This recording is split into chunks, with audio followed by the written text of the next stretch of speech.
eu tô de papo com a Hélia, ela é de papo com eu tô de papo com a Hélia, ela é de papo com eu tô de papo com a Hélia, ela é de papo com eu.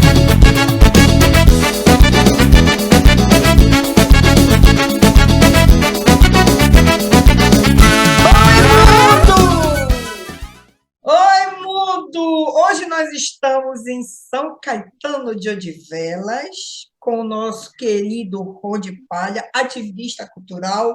Rony, muito obrigada por ter aceito o convite de Papo com a Hélia. Seja bem-vindo. Obrigado, Hélia. Eu que agradeço a honra, né, o privilégio de ter sido convidado a participar do teu trabalho, entendeu? Ter a oportunidade de falar um pouquinho do que esse universo cultural de São Caetano de Odivelas. Me fala do grupo Sauatá, o que significa Sauatá, me fala desse teu trabalho. Bom, São Caetano de Odivelas é lembrado pelo Boi de Máscaras, né, e pelo caranguejo. O melhor caranguejo do estado do Pará está em São Caetano de Odivelas. Daí, qual a relação do caranguejo com o grupo Sauatá? É que Sauatá, esse termo Sauatá, é o termo usado para dar o nome ao fenômeno que acontece com o caranguejo, que ocorre com o caranguejo no período da sua reprodução, né, no período que vai de janeiro a abril. Em outros lugares, ele pode ser chamado também de soatá, suatá ou andada, como ele é chamado no Nordeste. Aqui em São Caetano, os nativos chamam de sauatá. Daí nós pegamos esse nome, né, por São Caetano ser a terra do caranguejo, foi uma forma que a gente encontrou de homenagear um município que é a nossa terra-mãe, que é São Caetano de Odivelas. Então, na reunião para escolher o nome do grupo, isso em 93, né, em agosto de 93, foi sugerido pelo Estélio Moura, uma pessoa que fez parte do grupo, o nome Sauatá. Daí foi unânime, né? Daí, por isso que o nome do grupo é Sauatá. O Sauatá, quanto grupo, ele foi criado em 1993, no dia 23 de agosto, né? Um dia após o Dia do Folclore. No início, até 96, o grupo trabalhava com as danças folclóricas. Ele, na verdade, era um grupo parafolclórico. Dançava com lundum, com a marujada, com carimbó, assim, com siriá, com maçariquinho, com a vaquejada, enfim, a fazer essas danças do estado do Pará, né, até 96. Em 96, o grupo deu uma parada, né, por questões de alguns integrantes saírem do grupo, e retornou os trabalhos em 98, né? Então, de 98 para cá, o grupo já resolveu trabalhar apenas com carimbó de raiz, o carimbó que é, para alguns estudiosos, chamado de carimbó praiano, né? Em algumas discussões, o pessoal fica perguntando, em São Caetano se toca um carimbó diferente, em Soures se toca um carimbó diferente, na região do Oeste, de Santarém, um carimbó diferente. Eu penso que o carimbó paraense ele tem sotaques, né? Os sotaques próprios de cada região, é assim como o São Caetano tem o seu sotaque próprio. Por exemplo, na composição daquilo que a gente, em São Caetano, considera carimbó raiz, a gente usa 2 curimbós, né? Em alguns grupos até 3 curimbós, os pares de maraca, né? As maracas, o banjo e um instrumento de sopro. E o que é bacana aqui em São Caetano em relação ao carimbó, que você vai encontrar grupos não usando apenas o instrumento de palheta, no caso um clarinete ou um sax tenor, um sax alto, você vai encontrar também até instrumentos de metal, o trombone ou o trompete, é usado aqui nos grupos de carimbó de São Caetano. Especificamente no Sauatá, a gente usa o clarinete, né? E algumas vezes o sax alto. Mas assim, a gente tem um sotaque todo próprio. As letras do carimbó do grupo Sauatá, eles remetem à rotina da região do Salgado, aqui dessa região de pescadores, né? Essa região praiana. Há algumas músicas autorais de integrantes do próprio grupo que fazem composições para o grupo, e a gente canta algumas músicas de alguns mestres que no decorrer desses quase 30 anos, o ano que vem a gente vai estar completando 30 anos de história, alguns mestres que a gente encontrou ao longo dessa jornada, mestres de Marapanim, mestres de Curuçá, mestres de São João da Ponta, né, alguns mestres do Marajó, que a gente percebe letras que vão ao encontro da realidade de São Caetano, e a gente acaba incluindo no repertório do grupo Sauatá. Ou seja, é um grupo, do ponto de vista de composições, um grupo eclético, né, a gente está aberto a tocar músicas de outros compositores, desde que seja permitido, sem problema nenhum. O grupo Sauatá, ele passou a compor o coletivo que discutiu o carimbó para se tornar patrimônio cultural em 2009, né? Essa discussão começou em 2006, mas em 2009 a gente passou a fazer parte dessa discussão também. Inclusive, o Sauatá está no dossiê que foi feito pelo IFAM para que o carimbó se tornasse patrimônio cultural. Só que assim, né, a gente, assim como no estado do Pará todo, o grupo ainda vive à margem mesmo da cultura de massa, né? Ainda é visto como algo secundário. Quem faz carimbó no estado, para além do ativismo, é um apaixonado, né? A gente conhece mestres aí que dedicam 40, 50 anos da sua vida para manter a cultura viva, manter o carimbó vivo, manter o seu grupo vivo, e ao final da sua jornada aqui na Terra acaba nem sendo reconhecido, né? Isso é uma falha imensurável que o Estado tem, né? E cada município tem com os seus, né? Em São Caetano não é diferente, né? A gente conseguiu alguma visibilidade com o Grupo Sabatá, inclusive outros grupos estão indo na mesma linha, né? Hoje a gente tem o Raízes do Mangue, temos o Bico de Arara, que são grupos que estão retomando suas atividades e que também estão conseguindo alguma visibilidade, né? São Caetano de Odivelas é bem interessante, e é o seguinte, as pessoas quando vêm pesquisar carimbó na região do Salgado, elas costumam ir em Vigia, aí depois passam por cima de São Caetano, vão a Curuçá, Marapani, Maracanã, né? Porque os grupos de carimbó aqui, eles são ou eram territorialistas. Eles tocavam apenas em São Caetano. Então, quando alguém pensava em uma manifestação cultural de São Caetano, se pensa ainda muito nos bois de máscaras. Então, quando se quer uma atração de São Caetano, se leva o boi de máscara, não necessariamente um grupo de carimbó. Porém, os músicos de São Caetano, tanto de sopro quanto os percussionistas, sempre tocaram em grupos de Vigia, de Curuçá e, às vezes, de Marapani também. Aqui a gente tem um hall de músicos de sopro maravilhoso. Para teres uma ideia, a gente tem duas bandas de música aqui que são centenárias. Uma, a Rodrigues dos Santos, era de 1881. A Milícia Odivelense era de 1904. Então, ao longo desse tempo, eles tiveram um trabalho contínuo sempre nessa formação musical do instrumentista de sopro. Então, daí, eles sempre subsidiaram os grupos, não só de São Caetano, mas também da região aqui no entorno. Né? Mas, assim, pelos grupos serem muito territorialistas, eles acabavam não rompendo as barreiras intermunicipais aí, né? Agora, sim, até por conta da tecnologia, da internet, as distâncias elas se aproximaram, né? É muito mais fácil divulgar o teu trabalho agora e se oportunizar isso aí. Com o carimbó se tornando patrimônio cultural, se deu uma visibilidade maior também, né, para o carimbó em si. Os municípios passaram a valorizar mais onde existem grupos de carimbó. Por outro lado, surgiram também muitos grupos de carimbó, né, nessa onda de se tornar patrimônio, que o que acontece? Os mestres continuam ainda com o pires na mão, né? Continuam pegar o certificado, pendurar na parede, mas continuam com os pires na mão, porque não tem acesso à informação, às vezes não tem acesso a edital, não tem acesso a projetos, entende? E às vezes falta política pública nesse sentido de formação, de orientação mesmo, até de compartilhar essas informações para com os mestres, chamá-los para um espaço de uma secretaria para escrever seus projetos, enfim, então é uma questão que a gente precisa passar a discutir também. E uma outra questão é fazer o trabalho de salvaguarda dos mestres, né? Gravar as músicas, fazer inventários das letras, fazer inventário dos mestres que constrói e concebe os instrumentos, entende? Então ainda tem muita coisa para fazer. Aqui em São Caetano a gente está começando esse trabalho, retomando esse trabalho, como eu disse, eu lamento muito que mestres se foram, assim, que dedicaram décadas de suas vidas para tentar fazer o carimbó sobreviver, né? E acabaram indo embora e não sendo reconhecido, e muita de sua obra se perdeu com o tempo. Você falou de músicas autorais. Como é que vocês estão com as plataformas digitais? Assim, a gente já fez uma primeira gravação com essas músicas autorais, mas elas já estão com a gente, né? Porque a gravação ela foi feita ainda de uma forma, digamos, artesanal, né? Artesanal no sentido de que foi a gente mesmo que um entende da técnica, outro trouxe uma mesa, outro trouxe um microfone, e a gente acabou gravando para ver como é que ficava a proposta. A ideia agora é tentar gravar com um pouco mais de qualidade. E a gente tem uma preocupação também, é assim, de tentar fazer uma gravação um pouquinho mais próxima do que é um carimbó ao vivo, para não ficar aquela coisa muito dura de estúdio, né? Aquela coisa muito arrumadinha, assim, né? Essa é uma proposta nossa. Né? Não sei se vai dar certo, como as pessoas vão aceitar. Mas a gente ainda não subiu essas músicas para as plataformas digitais, porque a falta de orientação em relação à autoria dessas músicas, né? Porque precisa a questão do fonograma e tal, então essas questões aí. A gente tem compartilhado com alguns amigos, a nível de São Caetano primeiro, né? Por hora a gente canta nos shows essas músicas, né? São 8 músicas autorais que a gente está levando para os nossos shows, e que a gente pretende gravar para subir para as plataformas. Mas, quando a gente falando, é um processo ainda que a gente está vendo com cuidado. Onde a gente encontra o grupo Sabatá? A gente tem duas redes sociais, na verdade. Tem uma no Facebook do Sabatá e tem o Instagram do grupo, né? Que a gente começou a fomentar no início do ano passado.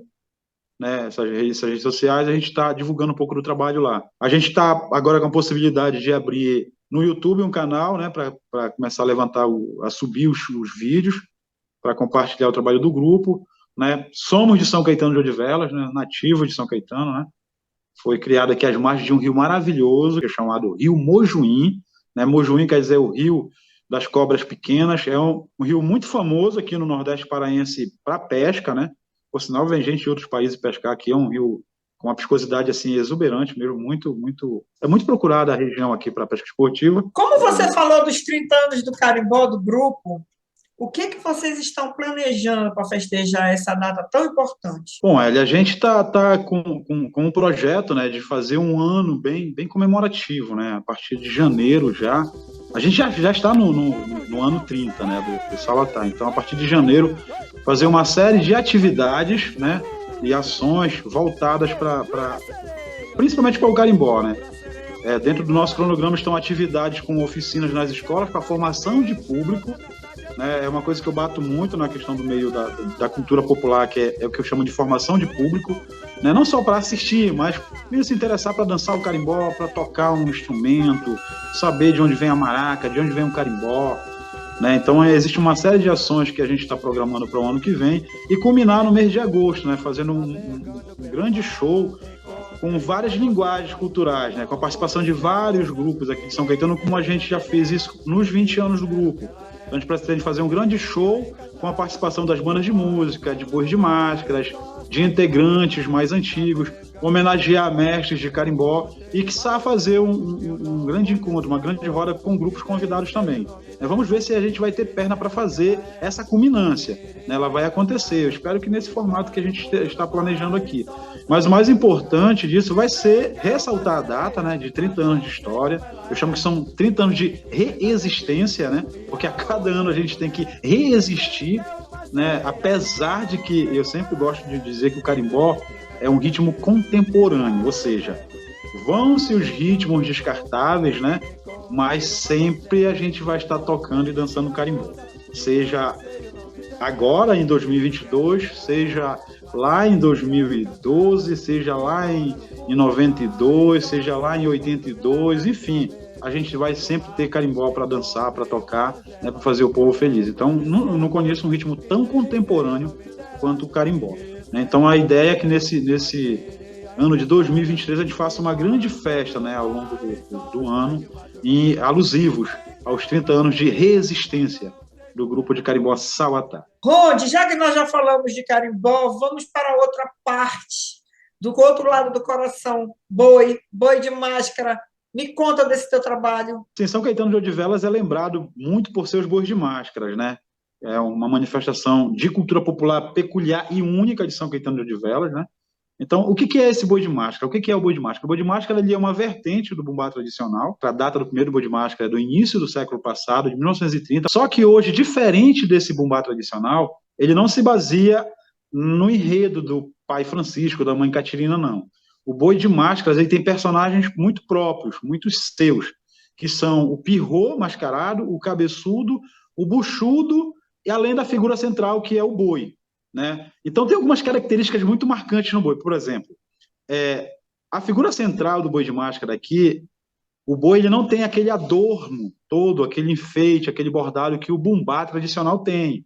A ideia no boi de máscaras é fazer com que a figura central remeta a um boi natural, na sua proporção, no seu tamanho, e, por sinal, é o único bumbá no Brasil que são duas pessoas embaixo, né? São duas pessoas que vestem o boi, né? Normalmente, no boi bumbá, é uma única pessoa que chama um tripa, né, que dá vida para o boi. Aqui em São Caetano são duas pessoas e a gente não chama de tripa, a gente chama de perna, né? São os pernas do boi, né? Então, já começa por essas nomenclaturas.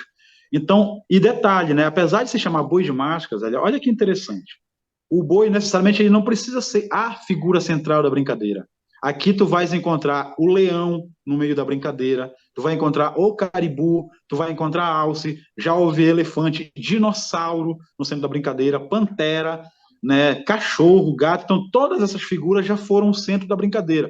E os grupos os grupos dos bois, né? A denominação é justamente essa figura central. Por exemplo, se o leão é a figura central, o nome do grupo é leão, né? No caso dos bois, se esses têm um nome, né, tem uma denominação. Por exemplo, Os mais tradicionais hoje, que tem mais apelo popular, é o Boitinga, né, que é o que tem um trabalho mais contínuo, de 37 até hoje, o Boi Faceiro, que eu sou o coordenador, o Boi Mascote e a Vaca Velha, que diferente de ser o boi é uma vaca, né, mas é um boi de máscara.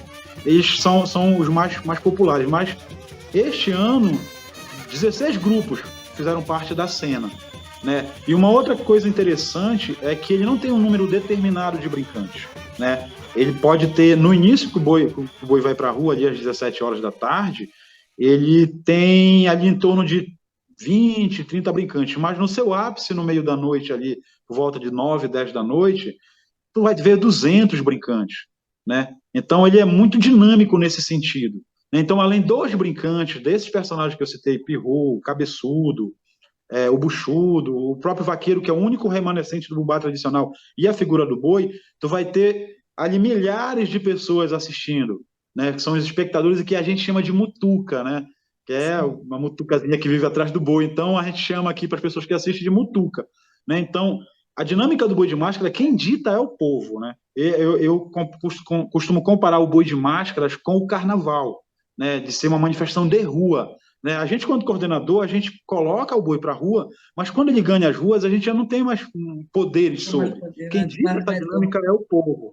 Então, assim, e um detalhe, apesar do boi ser de matriz junina, ele está se fazendo presente no carnaval também, né? Inclusive, é uma preocupação local aqui, que a imprensa regional, a imprensa paraense, está divulgando muito boi de máscara no carnaval, né? Mas ele é de matriz junina, ele tem esses seus mais de 80 anos, quase 90 anos de história, na matriz junina. No carnaval ele passou a fazer parte de 2006, né, que foi uma proposta, inclusive, do Boi Faceiro, que à época o carnaval estava meio homogêneo, muita baianada, muito abadá, muito... Aí a gente, o que a gente fez? Pô, a gente tem um elemento carnavalesco aqui, que é o boi, que a gente resolveu introduzir no carnaval. O carnaval é diverso, então o boi só é mais um elemento do carnaval de São Caetano. Então a gente usou o boi como uma espécie de vetor, fazer com que as pessoas venham a São Caetano brincar o carnaval. Chegando aqui, ele vai encontrar blocos de todos os formatos. E vai ter o boi de máscaras, né, como um elemento único do carnaval de São Caetano. Mas ele é de matriz junina.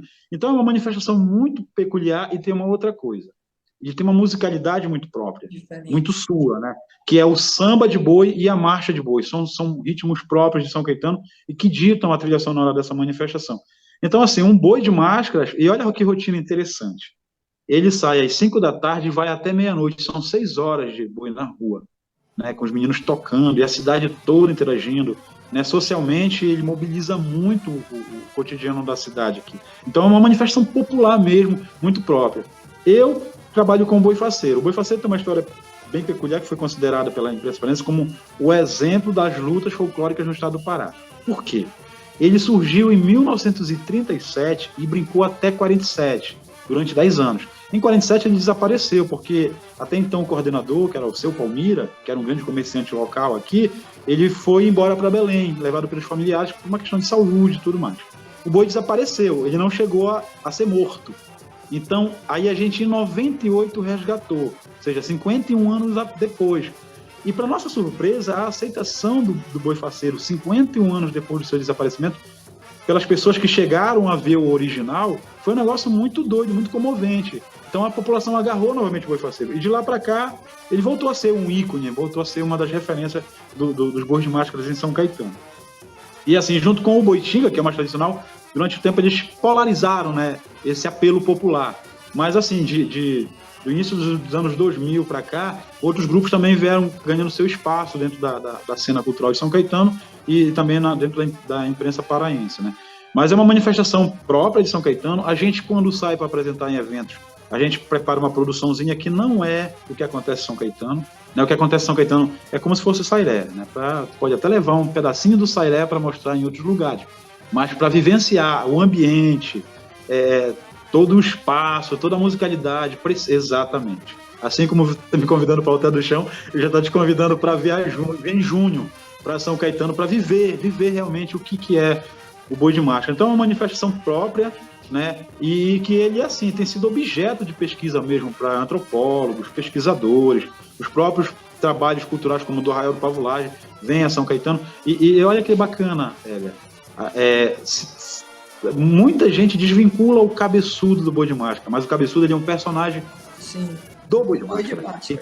visualiza o Boi de Máscara, né? Mas assim, é uma figura tão hilária, que tem uma presença tão forte, tão marcante, que muitos trabalhos já são feitos só sobre o cabeçudo.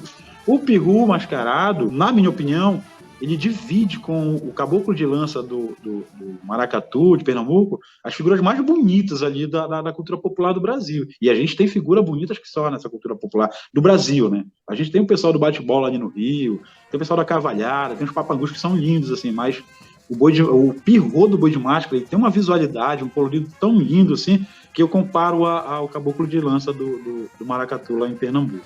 E, para além do cabeçudo, né, e do peru, a gente tem o buchudo. Eu gosto muito do buchudo, vou te dizer por quê. Ele é uma figura libertária, vamos dizer assim, né? Ele não tem uma preocupação com a estética. Eu não vou conseguir descrever para ti o buchudo, porque ele não tem um formato estético.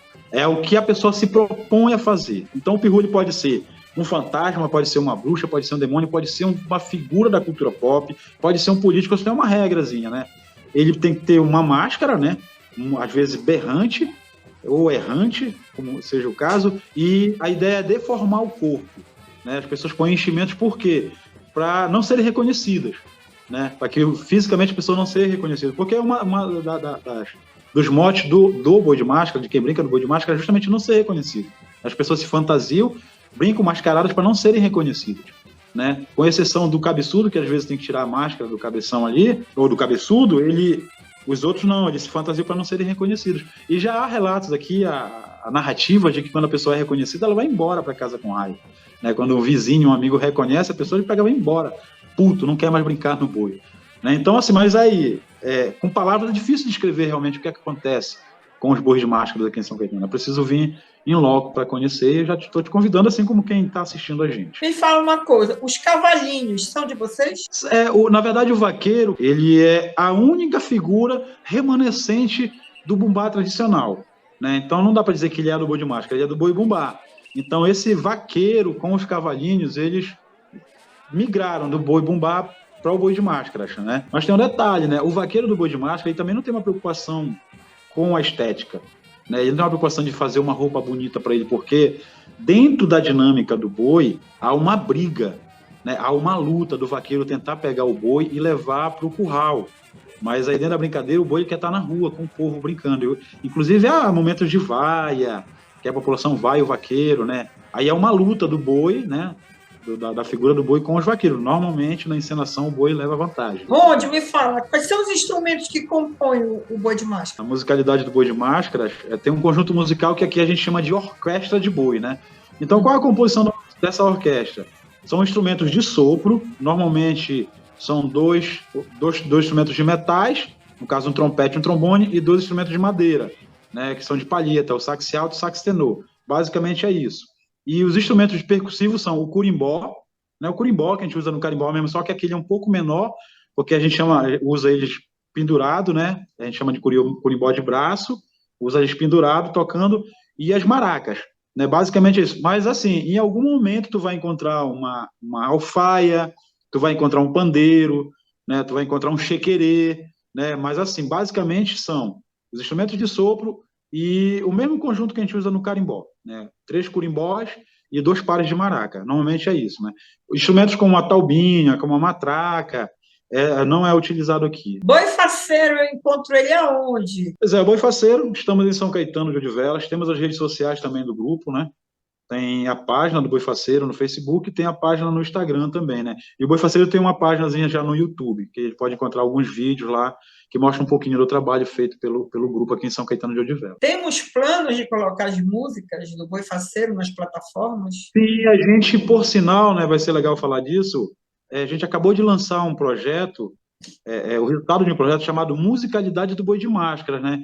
Então foi um projeto de pesquisa que a gente catalogou de 98 até 2002 as músicas do boi, hoje digitalizamos as partituras todas, né?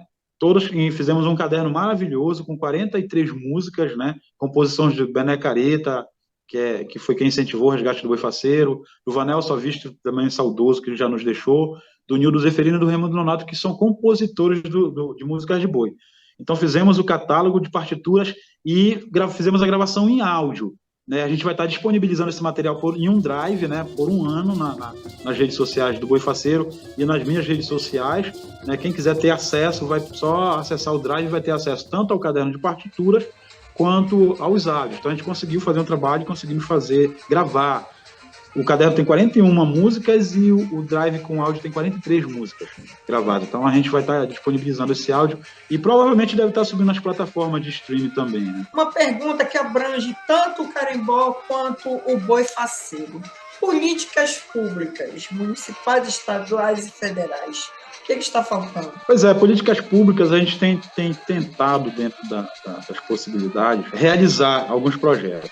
Confesso para ti que o Boi Faceiro, os Bois de Máscara, eles têm sido mais felizes nesse sentido, né? Pelo seu apelo, toda a sua importância cultural para o estado do Pará. Então, projetos com apelo do Boi de Máscaras, eles tendem a ser contemplados de uma forma mais fácil, né? Se é que esse é o termo. Com o carimbó, o que a gente percebe? Existem, cara, muitos grupos de carimbó, muitos mestres. Eu penso que, para o carimbó, precisava se ampliar o leque de possibilidades de editais e de premiação, pelo universo que tem. Então, a gente não tem tido a mesma felicidade com o carimbó, né? A gente tem tido com o Boi de Máscara. Agora, assim, a nível de município, a subvenção aqui, não há política de editais no município de São Caetano. Há uma subvenção municipal, né? Quando chega o período de junho ali, mas também que não contempla contempla as necessidades reais, né? Que não é diferente do que acontece na maioria dos municípios do estado e do Brasil. Fazer cultura popular não é fácil, né? Sabe disso. A pessoa tem que ter muita força, muita perseverança, né? Para lidar com isso, né? E detalhe, a gente às vezes até consegue fazer um trabalho de transmissão, seja no Boi de Máscara, seja no Carimbó com Meninos, e eles entram ali com 15, 16 anos, começam a fazer parte desse universo. Porém, por uma necessidade social, né, eu chamo de compromisso social, boleto, relacionamento, trabalho, as meninas acabam tendo que procurar emprego, né, procurar uma renda, e acabam deixando de lado o trabalho com a cultura popular, né? Essa é uma outra coisa que a gente precisa estar discutindo nos municípios e depois levar para uma discussão mais ampla do ponto de vista regional. A gente carece, como a maioria dos municípios e de quem faz cultura popular, de editais, né, de políticas públicas mais acessíveis e mais evidentes também, né? Às vezes se lança, né? A Metropolitana tem levado uma grande parte desses editais, né? Ainda o Estado foi feliz, penso que o Estado foi feliz de ter feito essa divisão de 70% para o Estado, para o interior e 30% para a Metropolitana. Porém, o universo do interior do Estado é imenso, cara. Penso que ainda que a divisão continue sendo nessa proporção de 70 a 30, mas acho que o volume de recursos deveria ser maior, né? O que a gente tem disponibilizado agora não consegue atender o estado. A gente vai falar de São Caetano, né? São Caetano é uma cidade de 18 mil habitantes, né? O consenso deve talvez chegar a 20 mil habitantes, quer dizer, é uma cidade pequena, mas a gente tem um universo aqui de possibilidades. Aí se tu compara com cidades como Santarém, quer dizer, é um outro macroverso, assim, posso dizer, né? Então, o Estado precisa realmente aumentar o volume de recursos para poder minimamente atender. A gente nem vai falar nesse déficit histórico, nem vai falar nisso, né? Mas, pelo menos, do ponto de vista mais contemporâneo, tentar atender quem continua produzindo cultura nesse Estado, né? E é um pessoal que, independente de ter essa subvenção, faz isso, né? Já produz cultura, já faz cultura, já vive a cultura. Falemos um pouco do seu amor pela fotografia. Me conta esse teu lado. Pois é, eu costumo dizer que eu não sou um fotógrafo, eu digo que eu sou um dublê de fotógrafo, né? Mas, assim, surgiu pela necessidade de registro também do nosso trabalho, né? Isso começou em 2009, né? Eu tive a oportunidade de comprar uma câmerazinha boa na época, né? Para registrar o trabalho. Para efeito de formação também, eu sou pesquisador, né? Sou graduado em História, estou terminando o mestrado de Estudos Antrópicos na Amazônia, e tenho que trabalhar com a pessoa. Eu passei a ter que fazer mais registro mesmo. Então, eu trabalho com uma história chamada fotoetnografia, né? Que nada mais é do que registrar o cotidiano das pessoas, né? Esse saber fazer das pessoas, né? A rotina das pessoas, a rotina do ribeirinho, a rotina no caso aqui de São Caetano, do extrativista do caranguejo, do pescador, né? A rotina da tacacazeira, né? A rotina da criança correndo na rua, a rotina do cara fazendo o capacete, fazendo uma máscara de boi. Então, isso chama muita atenção. Então, com as possibilidades que veio com a tecnologia, eu passei a a fomentar mais isso, mas também tem um detalhe, né, nessa questão da fotografia, no meu caso, eu espero a musa baixar, né, eu acho que, no meu caso, ela é muito intuitiva, né, são alguns flagrantes, assim, que a gente pega, uso muito o celular também, já trabalhei com algumas exposições, né, já ganhei alguns prêmios também com relação à fotografia, já contemplei um edital de fotografia. Uma outra coisa na minha técnica de fotografar, eu não gosto de manipular a imagem, acho que do jeito que eu consegui captar ela, acho que a verdade está nisso, né, então a gente acaba publicizando da forma que a gente captura aquele momento. Mas é uma paixão. E por conta dessa paixão com a fotografia, eu também fui para o meio do audiovisual, né, também por uma necessidade de registrar material.